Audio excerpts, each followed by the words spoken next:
turabasuhuje mu izina rya Yesu Kristo. Amahoro y'Imana nagumye abane namwe.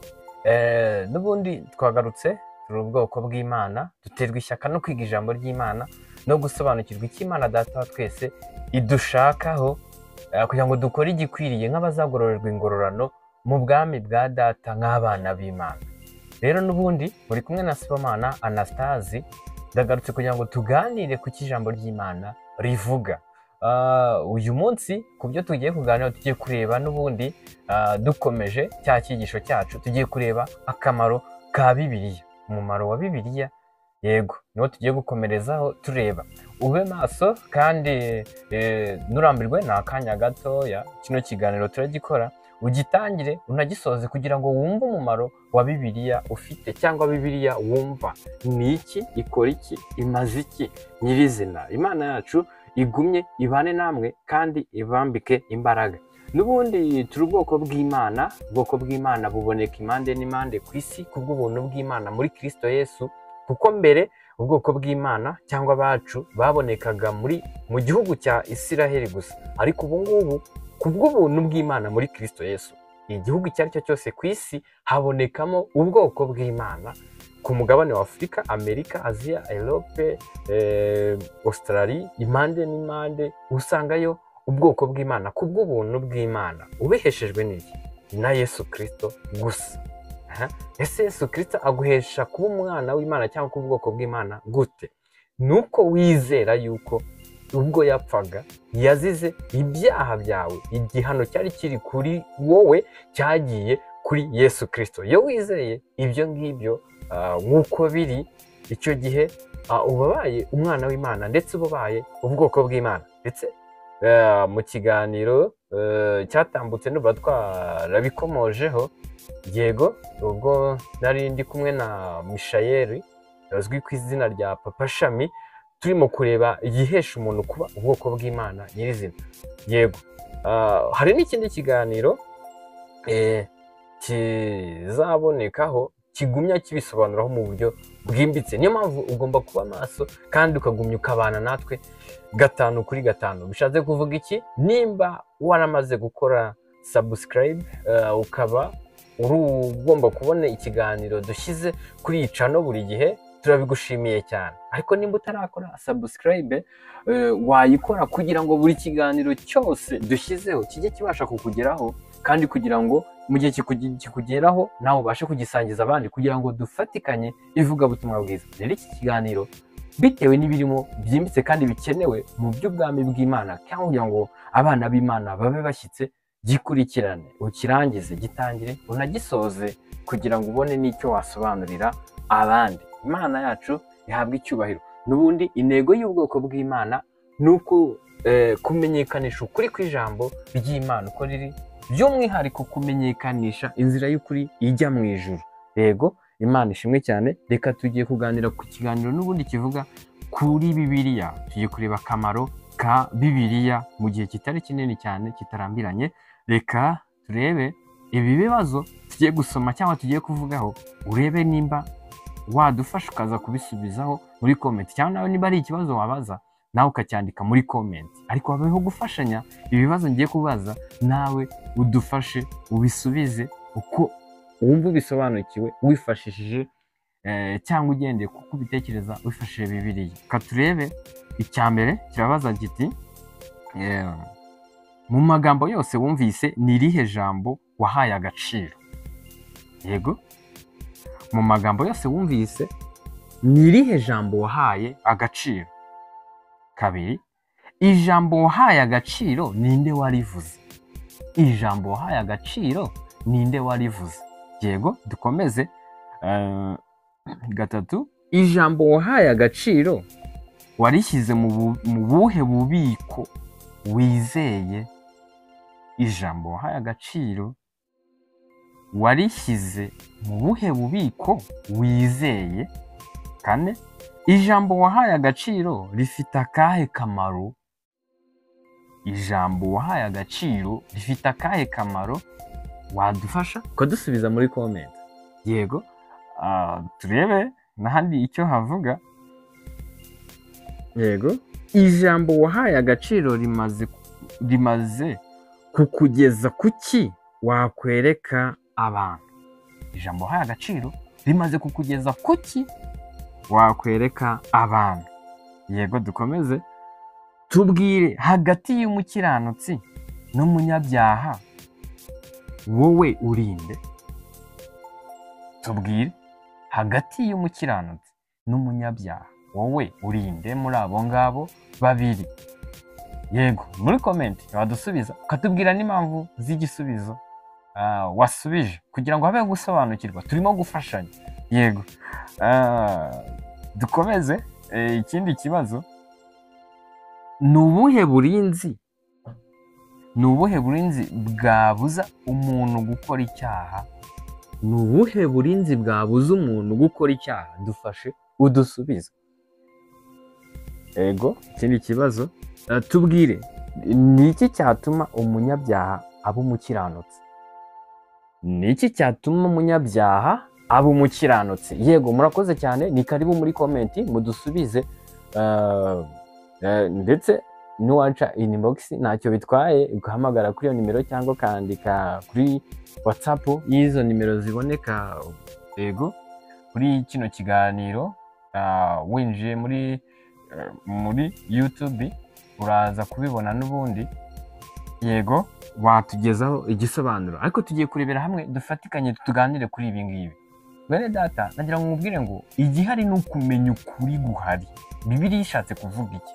Ese ntabwo umuntu aza kukubwira ikintu akikomereza atagusobanuriye ngo ubisobanukirwe. Ariko hano ni ukugira ngo dufashanye twese. Tugiye kureba icyo ibingibi byose Bibiliya ishatse kubivugaho. Ese iyo Bibiliya y'ubundi turimo kuvuga akamaro kayo, iyo Bibiliya ni iki?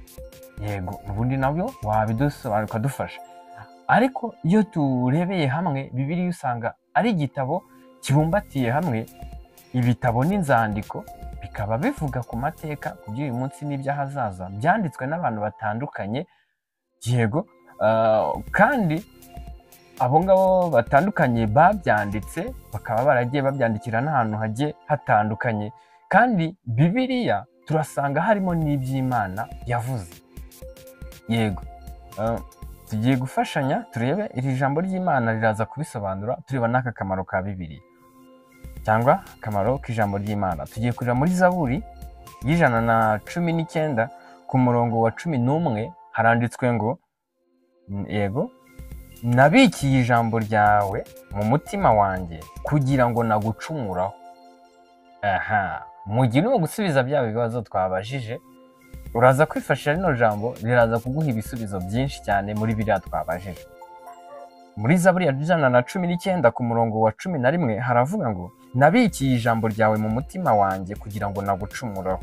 Yego, hano Bibiliya yaza kwerekana yuko ijambo ry'Imana cyangwa nk'uko ibyanditswe byera byose ari Imana yabuhumetse, cyangwa imvugo y'Imana y'ukuri yizewe tuyisanga mu byanditswe muri Bibiliya.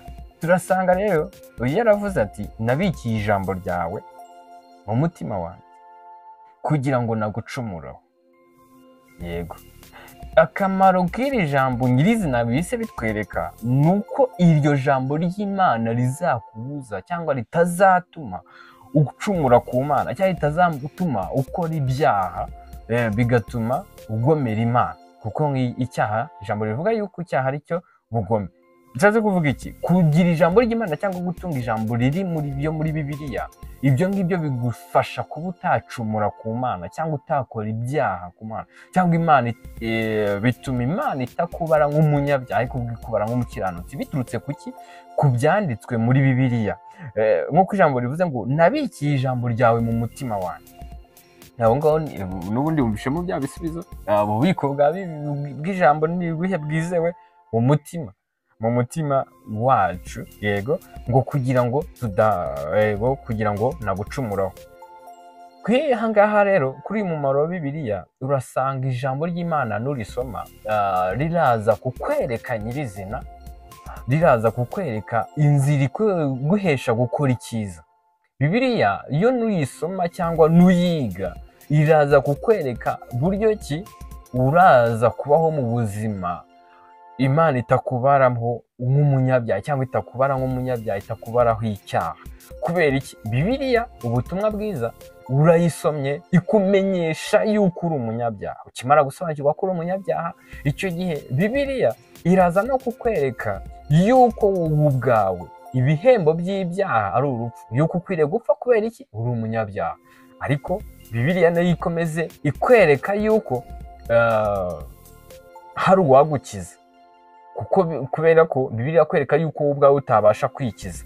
Mu gihe utarimo kubasha kwikiza, irakwereka yuko ukeneye undi muntu wagukiza. Bibiliya ikwereka n'uwagukiza, irakwereka nde? Yesu Kristo, ko ari we wenyine wagukiza.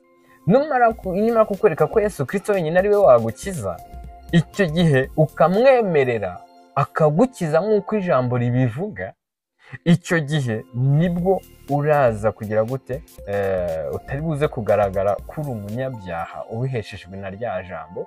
Muri ubwo buryo bwose, bene data, bwoko bw'Imana muherereye hirya no hino, habeho gufashanya kubw'ubutumwa bwiza.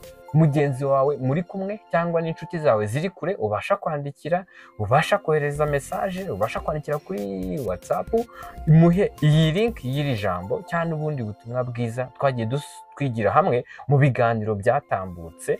Yego, mu biganiro byatambutse kuri channel ya Irera TV1, kugira ngo habeho kumenya ukuri kw'ijambo rivuga, kugira ngo tutaza kubaho tugaragara nk'abanyabyaha imbere y'Imana, kandi kiduhesha kuba abakiranutsi, tugatunga gukiranuka kw'Imana twarabihawe ari byo jambo ry'Imana. Rero nimba waramenye ijambo ry'Imana, ukaba uri umukiranutsi, uri ubwoko bw'Imana, bishatse kuvuga iki? Mugenzi wawe, inshuti yawe, uwo muzi no mutaziranye nawe, mu gihe wabashije kumugezaho ubutumwa bwiza, bumugezeho, kugira ngo nawe umushyire muri aya mahirwe, mu gihe yemeye ubutumwa bwiza akabwizera, ari we Yesu Kristo, nawe abe ubwoko bw'Imana, abe uzaragwa ubwami bw'Imana. Ene data, urakoze cyane kuri iki kiganiro. N'ubundi turimo kuganira, ubonye iki ijambo ry'Imana rivugaho. Ariko niyo usomye muri Zaburi 119 ku murongo w'105, baravuga ngo ijambo ryawe niryo tabaza, yego, ijambo ryawe niryo tabaza ry'ibirenge byanjye, n'umucyo umurikira inzira yanjye. Uyu n'undi mumaro w'ijambo ry'Imana. Ijambo ry'Imana bivuze ngo ijambo ryawe ni itabaza ry'ibirenge byanjye. Bishatse kuvuga iki? Nimba uri umuntu uri kugenda, si urugendo rwo kuvuga ngo mvuye mu gihugu kimwe ngiye mu kindi, mvuye muri karitsiye ngiye mu yindi, si ibyo ngicyo nyirizina irimo isobanuraho hano, kuko ijambo ry'Imana ntabwo ririmo kukuyobora ngo kuva mu rugo ngo ujya kuri butike, cyangwa kukuyobora ngo va muri karitsiye wari uzi ujye mu yindi utazi. Nyizi ni kirimo kukumenyesha ubu butumwa bwiza cyangwa ijambo ry'Imana, burimo kukumenyesha kuva mu bibi ujya mu byiza. Uru rugendo ruri mu buryo bw'ubugingo, bwo gukiza ubugingo cyangwa kubohoka k'ubugingo. Ntabwo ari urugendo rwo kuvuga ngo nimba hari product runaka nashaka kugura, atubwira iryo jambo riraza kunyobora aho iyo product ndi buze kuyibona. Si ibyo ngibyo byo mu isi iri jambo ry'Imana ririmo kwerekanaho. Nk'uko Zaburi 119 ku murongo w'105 havuga ngo ijambo ryawe ni itabaza ry'ibirenge byanjye, ni umucyo umurikira inzira yanjye. Yes, igihe bizamenyekana yuko ijambo ry'Imana ryakubereye itabaza ry'ibirenge byawe, ni uko uzaba wagiye mu murongo w'icyo Imana ishaka yuko wakora. Ni uko uzaba wagiye mu murongo w'iby'Imana ishaka gukora. Ibyo ngibyo Imana ishaka gukora uzabibwirwa n'iki? Uzabimenyera mu butumwa bwiza, uzabimenyera mu ijambo ry'Imana ryanditswe muri Bibiliya, n'ahandi uzabimenyera. Rero uko kubimenya, kubisobanukirwa ukabikora, ni kuba wamurikiwe n'ubundi nawe ryatabaza, ugakora icy'ingenzi, ugakora igikwiriye. Urwo rugendo rero burimo rw'ibyo ngibyo, ni ukuba wamurikiwe n'itabaza. Yego, rero ngo ni umucyo umurikira inzira yanjye. Bene data, umuntu wasobanukiwe, wumvishe ijambo ry'Imana, wumvishe ubutumwa bwiza, nk'uko bwanditswe muri Bibiliya n'ubundi, uwo nguwo agendera mu mucyo, uwo nguwo ntasitara, uwo nguwo ntashobora kuyoba, uwo nguwo ntashobora gukora ikibi. Kubera iki? Yamenye ukuri, yamenye uburyo ki yakwirinda gukora cya kibi, ahubwo akaguma mu murongo mwiza. Hari ibiganiro byatambutse twagiye tuganiraho bisobanura buryo ki ushobora gukora ibyiza mu buryo bwuzuye, ugahora ukora ibyiza, ndetse n'ukora ibibi utarumviye bwa butumwa bwiza agahora n'ubundi agaragara yuko arimo gukora ibibi. Ijambo ry'Imana muri Matayo rivuga yuko ngo mwite igiti kibi n'imbuto zacyo muzite mbi, n'igiti nimba ari cyiza n'imbuto zacyo muzite nziza. Yego, murakoze rero ku bw'iki kiganiro, dukomeze dufashanye, usangize bagenzi bawe iki kiganiro kugira ngo nabo habeho gusobanukirwa ubutumwa bwiza icyo buvuga. Yego, urakoze cyane. Niyo mpamvu ukirangiza kwiga icyigisho nk'iki ngiki cy'ingenzi, ukirangiza kukiga, biragusaba iki? Gushyira mu bikorwa ako kanya ibyo umaze kwiga, ndetse no gusangiza n'abandi bose uko bigushobokera, kubasangiza ubwo butumwa bwiza nawe wamenye. Rero murakoze cyane, dukomeze dufashanye nk'abana b'Imana duhereye hirya no hino, tubashe gukora igikwiriye. Niyo mpamvu nkomeza n'ubundi mvuga yuko mu gihe umuntu yamenye ukuri, ukabona arimo gukora iby'uko kuri, uwo muntu umwitondere kandi wirinde kuba hari icyo wamwigiraho, kuko icyiza cyose ntabwo ashaka kugikora. Niyo mpamvu imenyera ubutumwa bwiza icyo buvuga. Yiga Bibiliya, menya ijambo ry'Imana icyo ririmo kuvuga mu gihe nk'iki ngiki. Ako kari akamaro ka Bibiliya zifashishwa impande n'impande mu matsinda atandukanye. Ese koko abarimo kwigisha Bibiliya bose bagamije kumenyekanisha ikirimo, cyangwa buri umwe wese hari icyo ashaka kumenyekanisha bitewe n'icyo agamije kugeraho? Dukomeze twige Bibiliya kuri Irera TV1, dukomeza dusangiza n'abandi bose. Murakoze cyane, mwari muri kumwe n'ubwoko bw'Imana buterwa ishyaka no kwiga ijambo ry'Imana, ndetse no gusobanukirwa icyo Imana Data twese dushakaho, kugira ngo dukore igikwiriye nk'abazaragwa ubwami bw'Imana. Yego, nk'abana b'Imana. Murakoze cyane. Ubuntu bw'Imana n'amahoro y'Imana bigumye bigwire muri mwe, mubiheshejwe kumenya Imana Data wa twese na Yesu Kristo umucunguzi wacu. Murakoze cyane. Amahoro y'Imana abane namwe, tuzasubira.